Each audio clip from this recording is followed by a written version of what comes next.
You ever wonder why some people never seem to waste time on the jokers or dealing with the players or the half steppers out there, the people that are 1 foot in and 1 foot out and all that?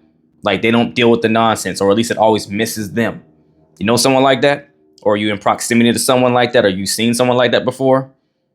It's not luck that that's their results, right? It's not just, the dating gods or always fortune or favors them, right? It's not that they're built different, like, oh, they're just cut from a different cloth and all that. It's none of that at all, actually.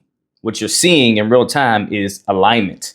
They're dialed in on a certain frequency. See, what I want you to understand is high value people have silent filters that repel games before they ever start.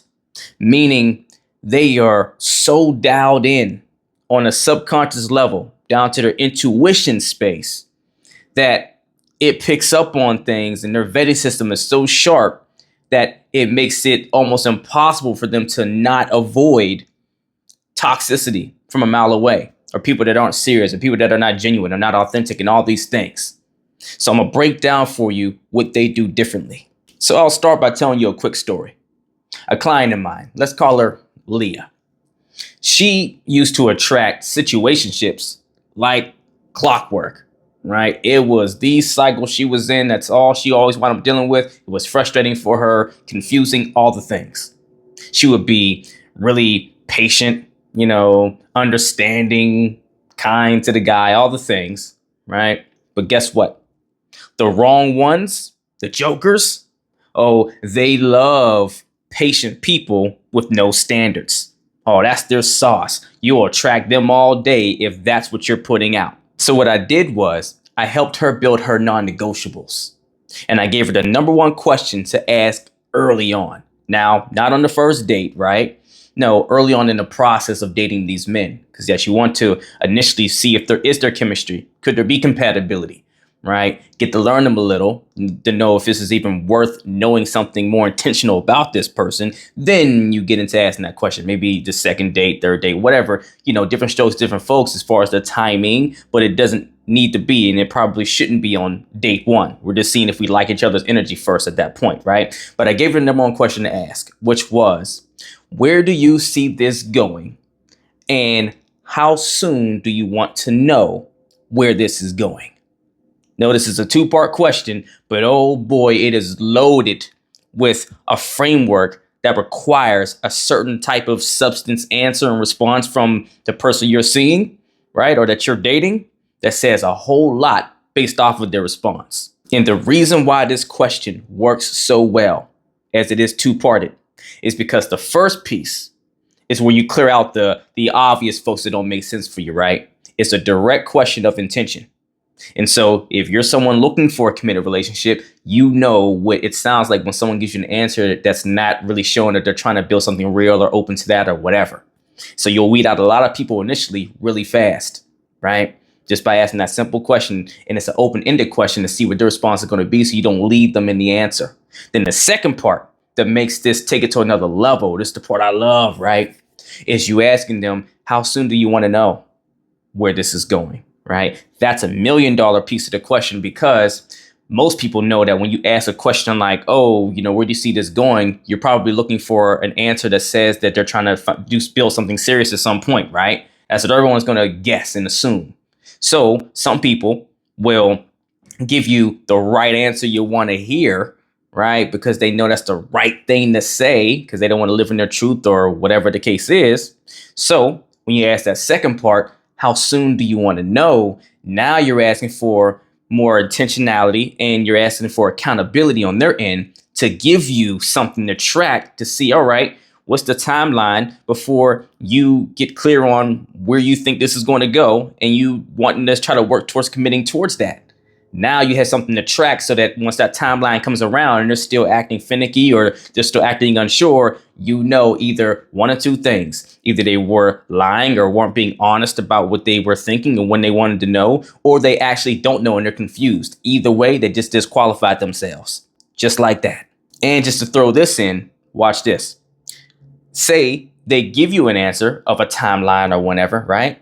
And They seem like there's someone that's really dedicated to wanting to see where this can go by this certain amount of time. But what if the timeline they gave you and when they want to see or know by is too long for you? What if they're like, I need at least, I don't know, 6 months to know where this is really going to go and if this could be a thing? For you, you might be like, well, that's too much time, right? Like I'm prepared to make a decision on that within, I don't know, 2 months or 2.5 or 3 months or whatever, right?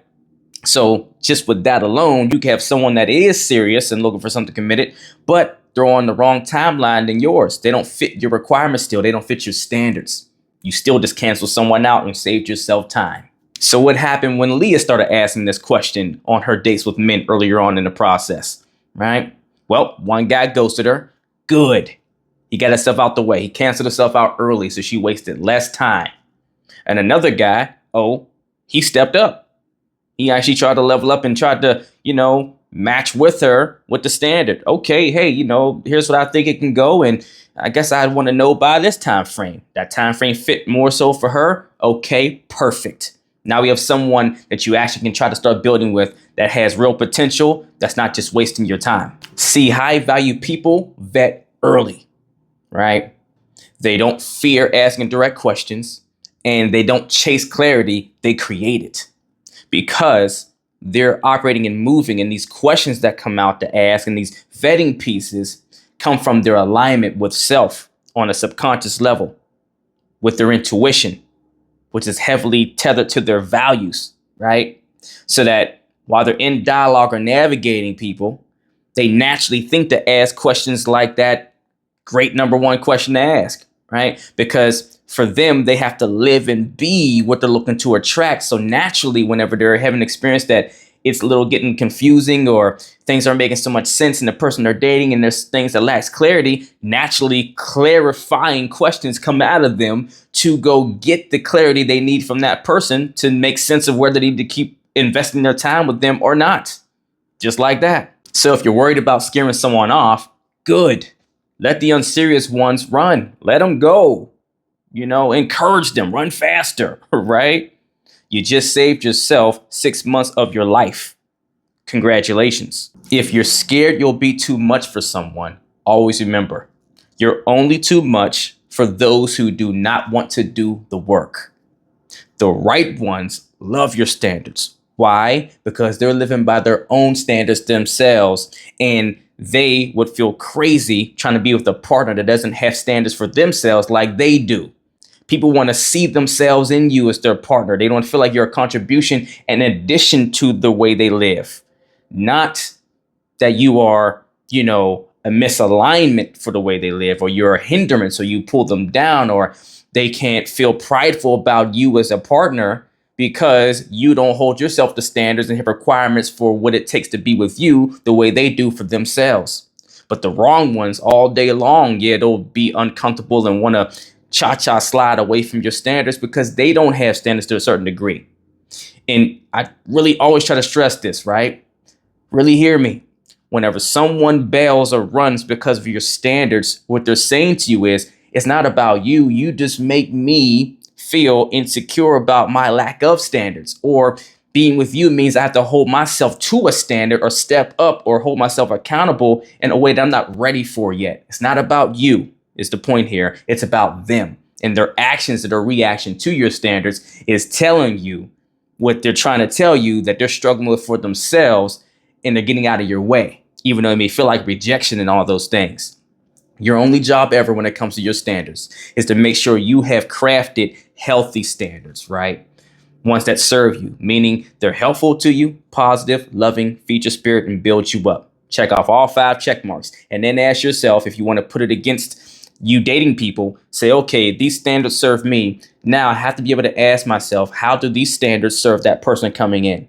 If you can't check off why your standards are helpful, loving, positive, feeding your spirit and building you up for them like it is for you, then somewhere in there it probably needs to be tweaked and it's not a healthy standard, right?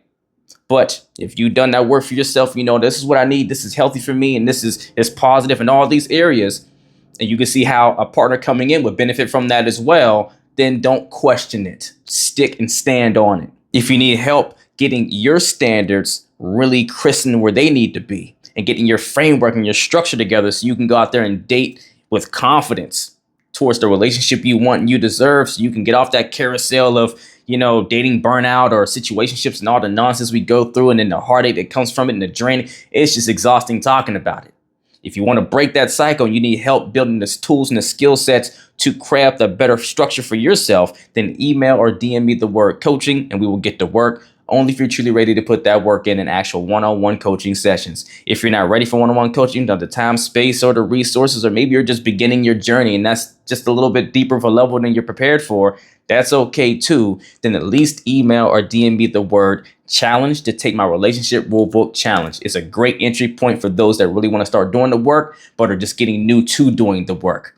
3 short days, 60-minute lesson a day, with action steps for you to learn first your values, make sure they're airtight, to get clear on your standards, your boundaries you need to create and set, and your non-negotiables, your deal breakers, as well as how to navigate the different stages of the relationships, which you should be focusing on in your dating, years 1 to 2, 3 to 5, and beyond, the do's, the don'ts in all of it, right?